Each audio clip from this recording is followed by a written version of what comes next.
नमस्कार, मेधज astro channel पे मेधज परिवार एंड संस्कार में आप सबका बहुत-बहुत स्वागत है। 27 अप्रैल 2026 दिन सोमवार, चंद्रमा का दिन है, एकादशी तिथि है, ध्रुव योग है, पूर्वा फाल्गुनी नक्षत्र है, चंद्रमा का दिन है। तो आज चंद्रमा से रिलेटेड, मन से रिलेटेड मैं एक आपको बहुत इंटरेस्टिंग योग बताऊंगा। जो लोग झक्की होते हैं उनको कैसे देखा जाता है। झक्की मतलब एक झक होती दिमाग में, जो एक अलग टाइप से उनके अंदर एक अक्खड़पना या जिसे कहिए कि एक मिजाज में बदमज़गी, किसी एक ही डायरेक्शन में सोचते रहना पागलों की तरह। मतलब पागल नहीं होते हैं, मगर उसका रूप आगे पागलपन में कन्वर्ट हो सकता है, मगर मैं आपको आज बताऊंगा। तो चलिए पहले हम लोग अपना प्रोटोकॉल पूरा कर लें। तिथि से श्री मापनोति, तिथि है एकादशी तिथि। एकादशी तिथि एक नंदा तिथि है, जिसमें एकादशी में तुला और मकर राशि दग्ध हो जाती है। तुला और मकर दोनों में से किसी में भी कोई भी वक्री ग्रह नहीं है, इसलिए तुला और मकर का आज के दिन भौतिक परिणाम नहीं मिलेगा। एकादशी तिथि कारकत्व बुध के अनुसार होता है। बुध जहाँ कुंडली में हो या मिथुन और कन्या राशि जहाँ पे हो। वर्तमान में रेवती नक्षत्र में नीचस्थ हैं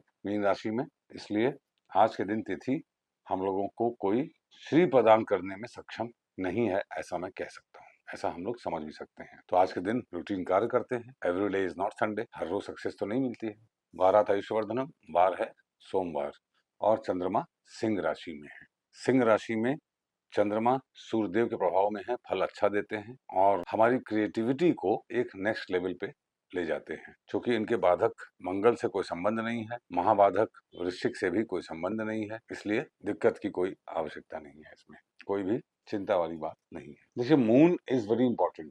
इस पृथ्वी का 90% पानी है और उस 90% का 80% हमारे सिर में है। Moon is the reservoir of all our past life karma. चंद्र कुंडली से हम ये देखते हैं कि हमारे मन में क्या है। इसीलिए कहते हैं मन के जीते जीत है, मन के हारे हार है। हमको मन पे ही नियंत्रण करना है। मैं भी कर रहा हूँ, आप भी कोशिश करिए। नक्षत्रात् हरते पापम नक्षत्र है पूर्व फाल्गुनी नक्षत्र। पूर्व फाल्गुनी नक्षत्र जब होता है तो अभिजीत, अश्विनी और पुष्य भी एक्टिवेट हो जाता है। और सोमवार के दिन श्रवण, रोहिणी, मृगशिरा, पुष्य, अनुराधा में कोई प्लैनेट हो तो वो सर्वार सिद्धि योग बनाता है। और पूर्वाषाढ़ा में है तो उत्पात योग, उत्तराषाढ़ा में है तो मृत्यु योग। इवन अभिजीत नक्षत्र सोमवार के दिन काण योग बनाता है। अभिजीत नक्षत्र मतलब उत्तराषाढ़ा का आखिरी चरण और श्रवण का पहला चरण, यहाँ पे अभिजीत का स्थान है। और पूर्व फाल्गुनी नक्षत्र हमारी मिस्टेक्स को बताता है। बाधक आज एप्लीकेबल नहीं है, क्योंकि मंगल आप जोड़ेंगे तो मंगल का कोई संबंध सिंह राशि से या सिंह राशि के स्वामी सूर्य से नहीं है, महाबाधक का भी नहीं है। योगात रोग निवारणम योग है ध्रुव योग। ध्रुव योग उत्तरा फाल्गुनी नक्षत्र में होता है, जहाँ पे सूर्यदेव की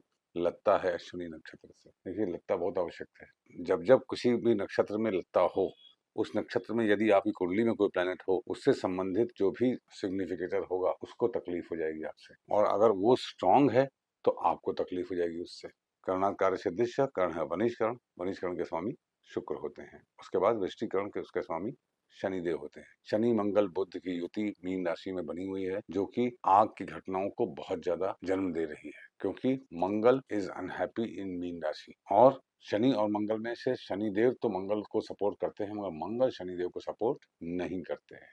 ये राज की बात है। द्वादशी तिथि, एकादशी के बाद द्वादशी आएगी। द्वादशी सोमवार को अच्छा योग बनाती है। तो इस तरीके से आप घात, लत्ता इत्यादि आप जोड़ ही लेंगे। जोड़ के इसको कमेंट बॉक्स में लिखिएगा भी। आज मैं इंटरेस्टिंग बात आपको बताता हूँ कि सन की होने का योग कैसे देखा जाता है। पहले आपको बता दूं कि ये योग अगर आपकी कुंडली में एप्लीकेबल हो तो परेशान मत होइएगा, उसको हैंडल करने की कोशिश कीजिएगा। देखिए, गुरु, मंगल और शनि ये बनाते हैं ये योग। आपको डायरेक्ट फॉर्मूला बता देता हूँ। अगर गुरु, मंगल, शनि ये केंद्र भाव हैं, इनमें से कोई भी दो प्लैनेट केंद्र में हो और एक प्लैनेट केंद्र से बाहर हो, ऐसा आदमी एक टाइप का सनकी होता है।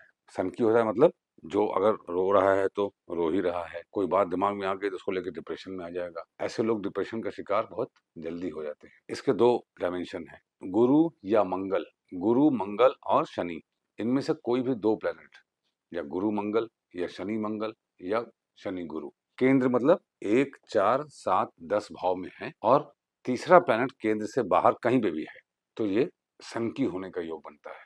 और दूसरे तरीके से कैसे दिखाया जाता है इसको, गुरु मंगल शनि में से कोई भी दो प्लैनेट आपस में केंद्र में हो, तीसरा उनसे त्रिकोण में हो, वो केंद्र या केंद्र से बाहर कहीं पे भी हो। अगर इस प्रकार का योग बनता है तो जीवन में आदमी एक स्टेज पे आके जो डिमेंशिया इत्यादि जो बीमारियां होती हैं, भूलने की, पागलपन की, सनकी हो जाने की, मेंटल बैलेंस लूज करने की, वो संभावना बहुत बढ़ जाती है। यदि कोई शुभ ग्रह का बहुत अच्छा प्रभाव ना हो, मगर सन की योग तो एप्लीकेबल होता ही है, चाहे जितना भी शुभ प्रभाव हो। देखिए, चंद्रमा उच्च क्यों हो, किसी की बात आपको समझ में नहीं आती है। गुरु नीचस्थ हो, आप डायरेक्शन मिलेगी तब भी आप नहीं ले पाएंगे। ऊपर से अगर ये सन की योग भी हो गया तो आप समझिएगा क्या हाल होगा। इसीलिए कहते हैं कि ज्योतिष को जानना, यदि आप जान जाएं कि आपके ये योग है तो आपको कांस्टेंट आप ब्रीदिंग करते रहिए, अपने मेंटल फिटनेस पे कार्य करते रहिए। अब चंद्रमा आज सिंह राशि में है, तो सिंह राशि के स्वामी क्या है? सूर्य। ये कहाँ है? 9वें भाव में है। तो चंद्रमा का आरूढ़ क्या होगा? 9वां से 9वां धनु।